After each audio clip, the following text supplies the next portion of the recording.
बोध गया जो है माँ बोधि महाविहार मुक्त होगा, एक्ट खत्म होगा, इसमें कोई हमें संशय नहीं है, ये खत्म होगा। लेकिन सरकार जितना इसको डिले करेगी, जितना इसको लेट करेगी, उतना ही लोग बड़े पैमाने पर बौद्ध भी बनेंगे, क्योंकि बाबा साहब के बाद ही भारत में बौद्ध धर्म दिखने लगा है। अगर मैं भी भिक्षु बना हूँ तो बाबा साहब की धम्म क्रांति के कारण ही मैं बना हूँ। बाबा साहब जब तक बुद्ध की शरण में नहीं गए, भारत में बुद्धिज्म को कोई जानता नहीं था। तो आज जो बाबा साहब का अनुयायी है उसमें सभी लोग बौद्ध नहीं बने हैं, लेकिन इस आंदोलन की वजह से बड़े पैमाने पर लोग बौद्ध बनेंगे।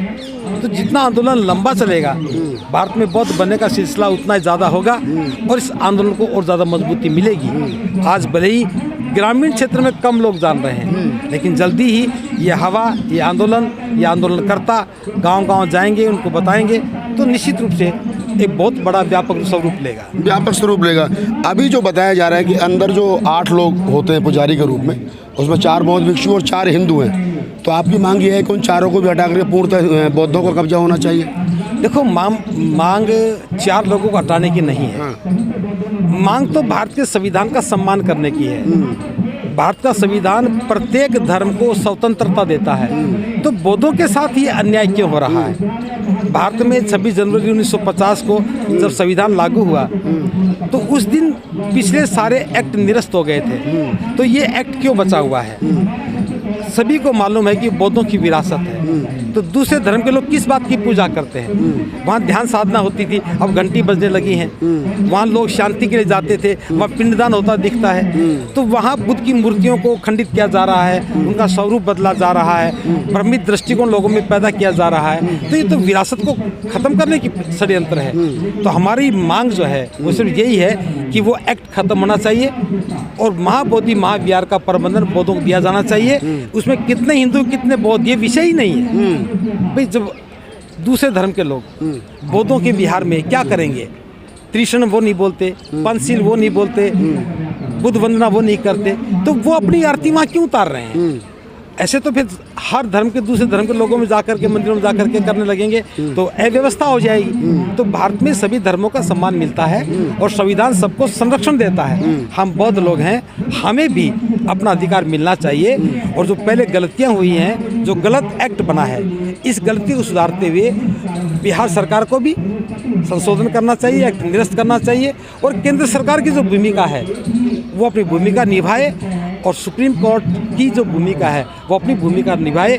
सवाल संख्या बल का नहीं है, सवाल जायज मांग का है, अधिकार का है, बौद्धों की अस्मिता का है, उनके स्वाभिमान का है। इसमें एक सवाल और निकल करके आता है। पहले भी देखा गया है कि बिहार सरकार केंद्र सरकार के पाले में गेंद फेंक देती है और केंद्र सरकार जो बिहार सरकार के पाले में गेंद फेंक देती है कि नहीं उन्हीं के अधिकार क्षेत्र में आता है। तो सही मायने में जो एक्ट है जिसका आप जिक्र कर रहे हैं बार बार, उसको समाप्त केंद्र सरकार करेगी या बिहार सरकार करेगी? देखो, जिसने बनाया खत्म तो वो करेगा। ये एक्ट बिहार सरकार ने बनाया है, तो बिहार सरकार तो इसको निरस्त करे ना। बिहार सरकार निरस्त करे, फिर आर्कियोलॉजी डिपार्टमेंट का काम है, वो केंद्र सरकार का अधीन आता है। केंद्र सरकार अपना काम करे। दूसरा, अगर कोई इशू है भी, मान लो कोई दावा करता है कि मंदिर मेरा है, मैं पुजारी हूँ, तो लीगल एस्पेक्ट पे सुप्रीम कोर्ट लड़े। सवाल ये कि वो लड़ाई अलग है, लेकिन ये एक्ट बना करके दूसरे धर्म के लोगों को महाबोधि महाविहार में पूजा अर्चना करने की अनुमति दी गई, ये गलत है। तो आप कह रहे हैं कि ये गलत है, ये नहीं होना चाहिए, तो एक्ट खत्म होना चाहिए। एक सवाल और निकल करके आता है बंते जी के, जैसे पहले भी बंते आनंद हों, चाहे सुरेश ससाई हों, चाहे प्रज्ञाशील हों, बहुत सारे बौद्ध भिक्षु जो सीनियर बौद्ध भिक्षु थे, उन्होंने इस आंदोलन को चलाया, तो उन्होंने कुछ संशोधन भी कराए, डीएम वगैरह को लेकर, वो तमाम लोगों को जानकारी है। अभी ये कहीं ना कहीं से बातें आ रही है कि कुछ एप्लीकेशन, कुछ पिटीशन जो है वो सुप्रीम कोर्ट में इसी मामले को लेकर के पेंडिंग है, सुप्रीम कोर्ट में भी मामला में सुनवाई हो रहा है, विचाराधीन है कुछ। देखिए, जो नैतिकताएं थी वो इस समय ध्वस्त हो रही हैं। चीफ इलेक्शन कमिश्नर की नियुक्ति का मामला सुप्रीम कोर्ट में था, सरकार ने फिर भी बना दिया ना। ये तो विषय ही नहीं है भाई। सुप्रीम कोर्ट कौन सी बाध्यता है? सुप्रीम कोर्ट पर संज्ञान ले ना। लंबे समय से उस पिटीशन को क्यों दबाए बैठे हैं? तो सुप्रीम कोर्ट अगर काम नहीं करेगा तो क्या लेजिस्लेटिव असेंबली काम नहीं करेंगी? क्या लोकसभा विधानसभा काम नहीं करेंगी? सुप्रीम कोर्ट को भी संज्ञान लेना चाहिए। और हम तो कहते हैं भी कोई किसी के पाले में गेंद डालता रहे, ये उनके लिए खेल हो सकता है। हमारी अस्मिता का सवाल है, ये हमारी विरासत का सवाल है। हम खेल नहीं खेल रहे, हमारी लड़ाई है, हम लड़ रहे हैं। वो खेल खेलते रहे, हम लड़ते रहेंगे। कब तक चलाएंगे आंदोलन? कोई समय सीमा है, या जब तक सरकार आपकी मांग नहीं मान जाएगी तब तक अनंत काल तक चलता रहेगा? देखिए, भारत सरकार इस समय विश्व रिकॉर्ड बनाने में ज़्यादा महत्व रखती है। 132 साल से ये आंदोलन चल रहा है। अनागारिक धम्मपाला आए थे 1891 में और 1892 में उन्होंने लड़ाई लड़ी थी। 132 साल पूरे हो गए, 133वां साल चल रहा है। हम भी गिनते रहेंगे। मैं फिर कह रहा हूँ, सवाल ये नहीं है कि कितना लंबा चलेगा। जितना लंबा आंदोलन चलेगा उतना ही बाबा साहब की बौद्ध में भारत की परिसंकल्पना साकार होने का अवसर मिलेगा।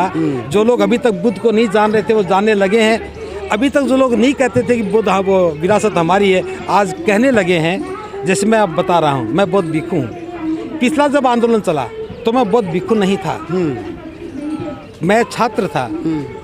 मुझे थोड़ा थोड़ा पता था, लेकिन मैं उससे जुड़ नहीं पाया था क्योंकि पता नहीं था। और आज मैं भिक्खु बन करके आंदोलन में भाग ले रहा हूँ। तो ये जागृति का परिणाम है। ये लंबा समय बीतने के बाद बाबा साहब का विचार जन जन तक पहुँचा, उसका परिणाम है। हम से अगली पीढ़ी भी आ रही है, वो भी भिक्खु बनेंगे, वो भी आंदोलन करेंगे।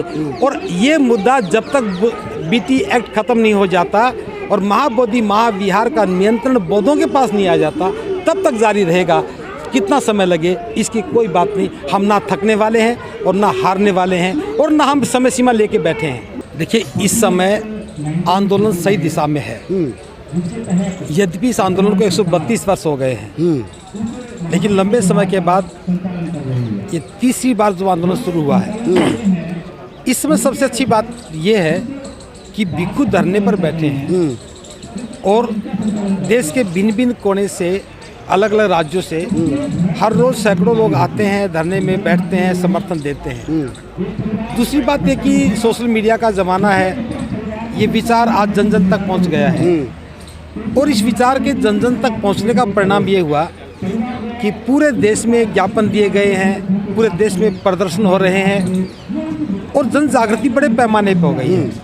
जैसे पहले भी आंदोलन चला, उस समय सोशल मीडिया नहीं था, ज़्यादा लोगों तो विचार नहीं जा पाया था। आज मैं अंतर देख रहा हूँ, हर व्यक्ति आंदोलित हो गया है। देखिए, हमें नहीं पता कि आंदोलन कितना लंबा चलेगा, लेकिन ये बात सही है कि इस बार ये आंदोलन बड़ी मजबूती से लड़ा जा रहा है।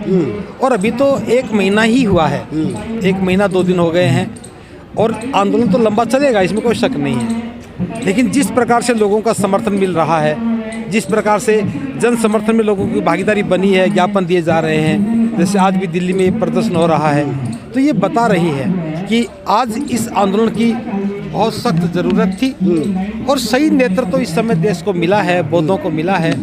महाबोधि महाविहार मुक्ति का आंदोलन ऑल इंडिया बुद्धिस्ट फोरम के माध्यम से लड़ा जा रहा है।